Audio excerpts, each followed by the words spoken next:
Please help me welcome Anthony Pollard. Thank you, Albert. I appreciate that. You want this or are you going solo? I'm going solo. Okay. You guys can hear me just fine? Yeah. Great. Everybody should have a heart. If you don't have a heart, I don't need any 10 men today. So if you don't have one, let me know and I will get you one. There you go, Kevin. Great.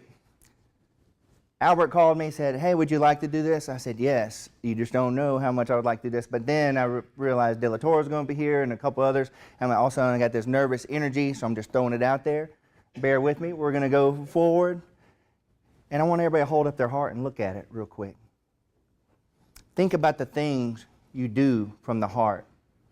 I was in Desert Storm, and while in Desert Storm, after the battles, several of us got to go give aid to the Kurdish. And when we got to this area, what we realized is that a lot of the parents had been shot or killed, and all that was left was some elders and a lot of children. And it was at that moment that I knew I wanted to be a teacher. It was at that moment I knew that I would devote my heart to education in some form or another. And then I went home and I worked on my degree, and I was one of those guys that wasn't supposed to get a college degree. As a matter of fact, I had a counselor tell me I was going to be a ditch digger. And I remember thinking, I'll show you, you little son of a gun. And I did it, everything, and I worked, and I got my degree, and I became a teacher. And I got to work at a lockdown facility for troubled teens. I did that for 2 years, where I hated seeing those kids get their, what they call their jailhouse religion, and they go back on the streets, and they're stuck in their same lifestyle and end up back in that prison. So then I got to get a job in a classroom, and that's where my life changed. And you know, you think you have everything together, and you think you're a great teacher or you're great at your job, and then something happens. Well, the something that happened to me was Corey. And teachers, everybody has a student. Mine was Corey. Corey always liked to argue. Corey always liked to talk back. And Corey always was the rebel in my class. And then one day, Corey was not sitting down properly. You know, you want kids to sit down, we're getting ready to take a test. I said, Corey, what's wrong? What are you doing? I said, and I always didn't want to embarrass the kids. I said, step outside, we'll talk. And when I stepped outside, I said, what's going on, Corey? And I know this is weird, but he started to unbutton. I said, whoa, stop. But before I could tell him to stop, he pulled down part of his pants, and his stepdad had beat him so bad, he had this purple whelp on his leg. At that moment, I looked in my heart and I said, oh, I'm here for the right reason. It's for Corey. It's for those kids that can't do it on their own. They don't have the support in their life to move forward. And then in 1996, December 12th, I was in the hospital in the room where my daughter was going to be born. And she came out, and the doctor took her out, put her on her mama's belly, and I looked at this little baby in awe, little squishy head, and I said, oh, my heart is for her. I knew from that moment that I would do anything to be her champion. I knew that I would do anything to be her warrior, that if I fell down, I had to be resilient and show her that I can get back up. I would be her self-sacrifice. I would sacrifice anything to see her be successful, and I would provide her comfort throughout all the days of her life as long as I was there. But would you do that for people that aren't your family? Would you be the warrior for people that you don't know? Would you champion something that you didn't really believe in? I would like to share some stories with you of some unique individuals. And the first one is Woodrow Keeble. A lot of people called him Woody. He was a Medal of Honor winner in the Korean War. And what makes Woody amazing is that he did some amazing warrior things. He had the true heart of a warrior. The term was that they used in the Sioux Nation was wawadetaka. It means do not be scared of anything. Be braver than that which scares you the most. Woody epitomized the true warrior spirit in everything he did. Woody was a big man, 6 foot plus, 230 plus pounds. Now, we see a lot of people big like that now, but in the mid-30s and 1940s, that was a rarity. Not everybody was that big. And he was 100% Sioux Indian. So Woody, when World War II broke out, he had an opportunity to go play baseball with the White Sox. They had drafted him, but instead he enlisted in the military. You see, the Indian nation, although they had been abused throughout history in America, they also believed in their country. And Woody, having that warrior spirit, decided, I'm going to go serve in the military. So Woody got in the military and he got sent to the Guadalcanal. Now, I don't know if you know anything about some of these battles in the Pacific, but they were fierce. And Woody had some of the fierce battles ever. But Woody also had to deal with prejudice and racism being an Indian. But when they found out how brave Woody was, everybody rallied around Woody. And Woody wasn't just brave because he was a Sioux Indian and he had that warrior spirit. Woody was brave because he wanted to protect those people and his soldiers, and he got promoted fairly quickly. So one day during a battle, Woody would often, the stories go, Woody would often go ahead of the patrols and take out snipers. He would take out enemy patrols on his own. And then sometimes his peers, as they were walking up, he was in the midst of hand-to-hand combat, taking out the enemy on his own. Woody received the Purple Heart and the Bronze Star of Valor, and then World War II was over and he went home, back to the reservation, and Woody became a teacher. Woody was a warrior for those kids he taught. Woody was a warrior for the veterans he liked working with, and he loved working with veterans. Then something happened. The Korean War started. Woody had served his war, but he enlisted in the army again. And then he got sent to Korea. And this is where Woody's heroic status takes place. One night, there was a hill his company had to take. So 3 platoons were in charge of taking this hill. And what had happened is all the leadership, the NCOs, had been killed or wounded. And there was only Woody and a small lieutenant who were in charge of these 3 platoons. They kept trying to take the hill, and then they'd get repulsed back. They did it again, they get repulsed back, and then finally Woody said, stop. I want all these men in the defensive position because we don't need to lose another man. And then Woody, being this brave, big Indian, went to the left, and there was 3 pillboxes, and pillboxes are gunner's nest. Went to the left and took out the first gunner's nest. And then Woody snuck back, checked on these men, and then he went to the right. And then he took out the right gunner's nest.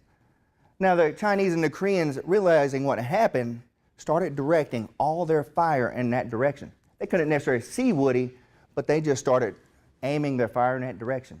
And one account witness said there were so many grenades thrown, it looked like a flock of blackbirds falling down. And then Woody had snuck up and he took out the 3rd gunner's nest. Now the men were safe now and they could take this hill, but Woody wouldn't leave the battlefield until the hill was taken and his peers and the people he was in charge of were in safe defensive positions. But Woody experienced some major injuries. As a matter of fact, when he finally released himself of duty, he had 85 fragment holes of grenades, fragments in his body. He had wounds in his chest, his left arm, his legs. And obviously Woody's war was over at this time.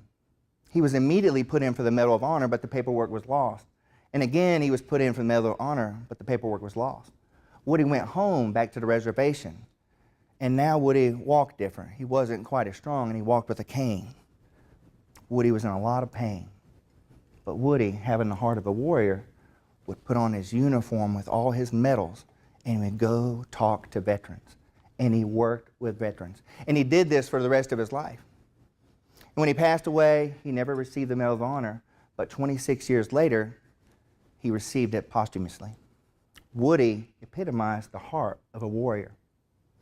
What about the heart of a champion? Now, there are lots of champions out there. There are champions that were champions for years. But sometimes you can be a champion for a fleeting moment and change your life for the better. It was 1990. Mike Tyson was the Goliath of the boxing world.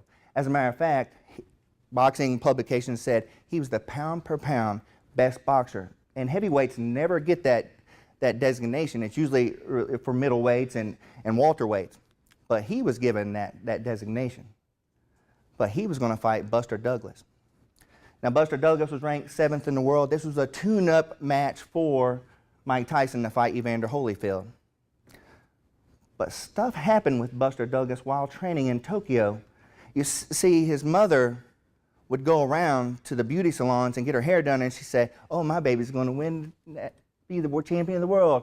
And she would tell all her friends this, my baby's going to be champion of the world. And finally, Buster said, Mom, what are you doing? You realize this is Mike Tyson. He knocks people out just by looking at them. And she said, no, baby. I can see her looking up at his face. No, baby, you're going to be champion of the world. So Buster had to have a heart of a champion. But when he was in Tokyo 23 days before the match, his mom died. So Buster's heart changed, and he said, oh, I've got to do this. And then a couple days before the fight, he developed the flu. He gets in the ring, ding, ding, and he comes out. He's fighting Mike Tyson. And it's back and forth, back and forth. Buster's in great shape, which wasn't always normal for Buster because his heart wasn't always into it completely. But it was this night. And in the 8th round, Mike Tyson does what Mike Tyson does best, a sweet uppercut to Buster Douglas, sends him to the mat. The referee's counting. On the count of 9, Buster Douglas stands up, and then the bell rings. His corner tells him, you know Mike Tyson's going to come out like a crazed beast, and sure enough, in the 9th round, that's what Mike Tyson does. But Buster says, I cannot get knocked down again. And he fights, and then they make it through the 9th round. And then in the 10th round, they start fighting, throwing blows, one another, and then Buster, boom, boom, boom, sends Mike Tyson down to the mat. 1, 2, count of 10, he's now champion of the world. And the media crowds around and they're asking him, how did you do this? How did you beat Goliath? And he said, I did it for my mother. So for one fleeting moment, he was champion. He lost his next match. He went through a lot of troubles after this, but then he got his life together. And now he leads a quiet life in Ohio as a multimillionaire because for one fleeting moment, he was able to gather all that strength and all that resilience and pick himself up off that mat for his mother. So we all have something we fight for. What about the heart of resilience? I don't know if you've ever heard of Chuck Colson, but he was known as Nixon's hatchet man. And Chuck Colson's job was to get Nixon elected president. Chuck Colson wasn't really involved with Watergate, but he did pay the bills. And so he paid the bills, and then once Nixon got elected, he said, I'm going back to my high-paying law practice. Chuck Colson took a major pay cut to work for Nixon. He went from $200,000 a year to $30,000, but he got this cool office right next to Nixon, which made all his cabinet members jealous. And he was tough. He once told somebody, he said, I'd run over my grandmother to get Nixon elected. Which I don't know if I would go that far, but he did say that. He was an ex-Marine. Marines, you know, they get kind of wound up. And then he went back to his quiet life, but his friend got him and talked to him, and he got saved. He all of a sudden accepted the Lord as his Savior, and then all of a sudden Watergate kicked up, and the media didn't believe him. Oh, you just got God because of Watergate. You're in trouble. And then he got sent to jail. As a matter of fact, it was in Alabama. And while there, he realized he could help people.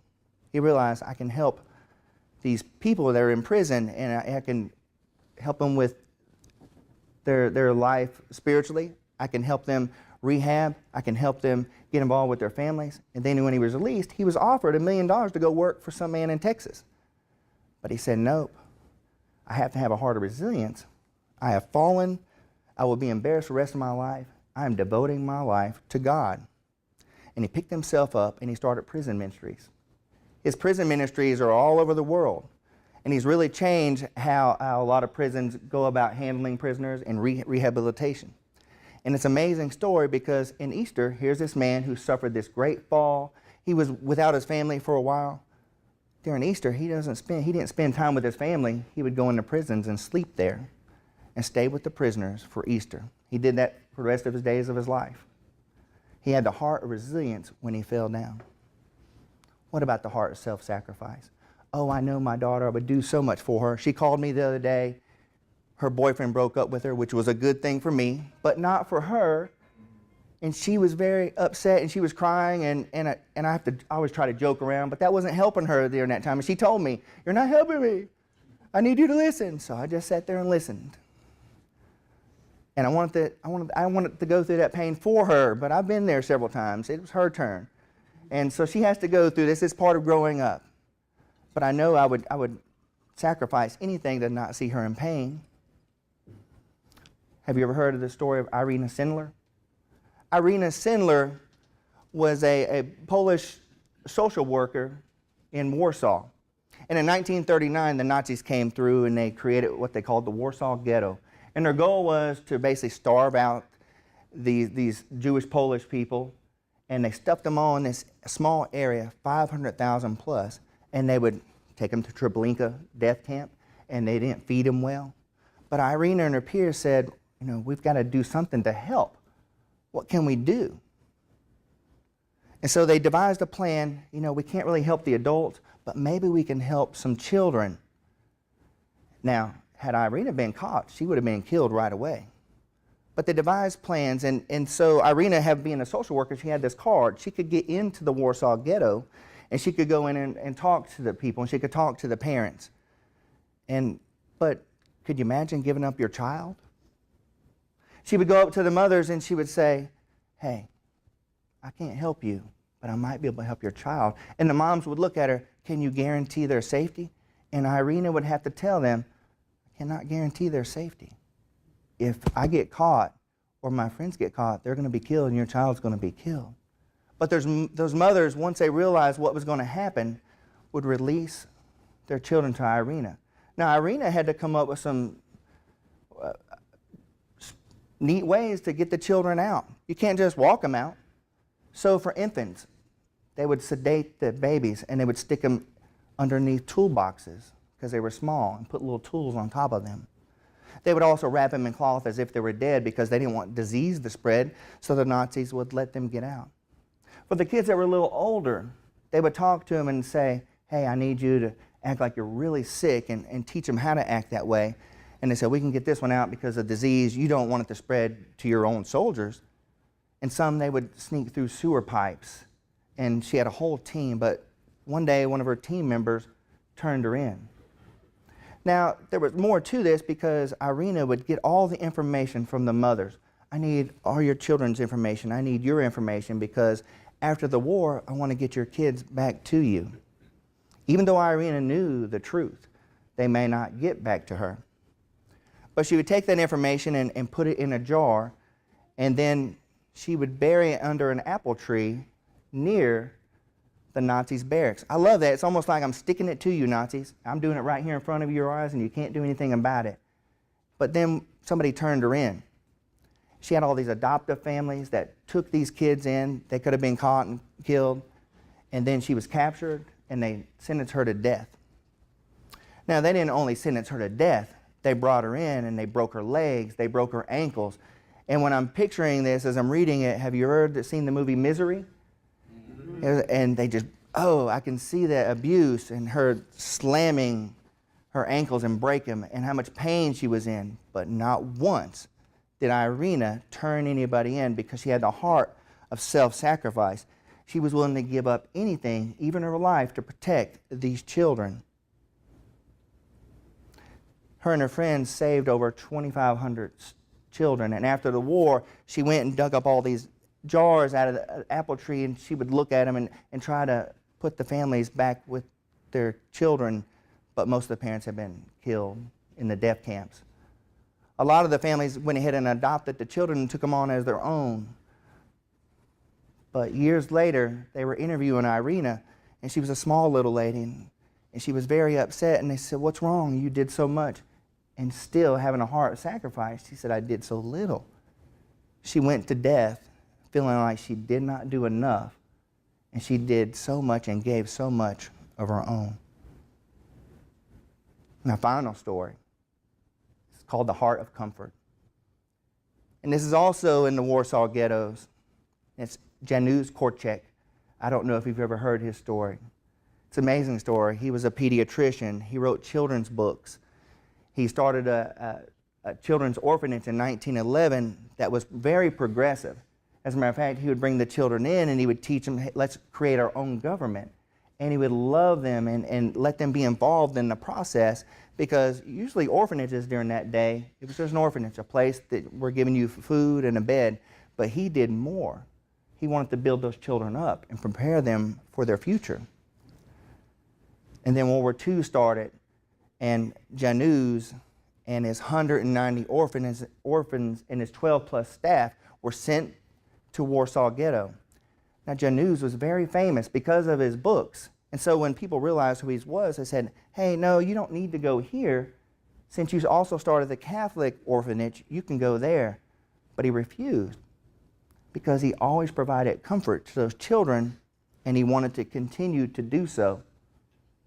And so they went into the Warsaw Ghetto, and there was a lot of suffering, and anything and him and his staff could do to help these children and keep them comfortable, they would do. But then in 1942, it was time for them to be sent to Treblinka death camp. Now, Januz gathered all the children, and he said, I need you to put on your best dressed clothes. He gave them blue knapsacks, and he said, take your favorite toy. And then they went marching through the Warsaw Ghetto, singing songs and going to what he knew was the death camps, but he wanted the children to be comfortable in the process. And as they got close to the checkpoint, an SS soldier noticed him, and he said, hey, let me help you. I can help you escape. He said, no, I've got to provide these children comfort. And then as they got to the train, another SS soldier said, hey, you don't know what you're going to. This is bad. Let me help you. And that SS soldier said, my children love your books. He said, no, I'm going to provide them comfort. And they loaded these 190 children and 12-plus staff and Januz on that train, and the train left, never to be seen again. Januz provided comfort up until his death. I don't know where your heart lies, but I know our hearts control everything we do. I would protect my daughter with everything. I can't imagine not protecting her. When we gave aid to those Kurdish children, I just wanted to provide them food, and it helped me realize I wanted to be a teacher. And then when I fall in my own life, I was able to get back up, and now I'm speaking in front of you. It's because my heart is focused. It's driven. What's your call to action for your heart? What's your call to action to move your life forward? Take this heart with you, and some days you're going to be feeling bad. When you leave here today, you might have some guy run up behind you and doing this and flipping you off. And you may get angry. I would like you to pull that heart out and think about these people that gave so much more. And then just smile and keep driving. Thank you very much.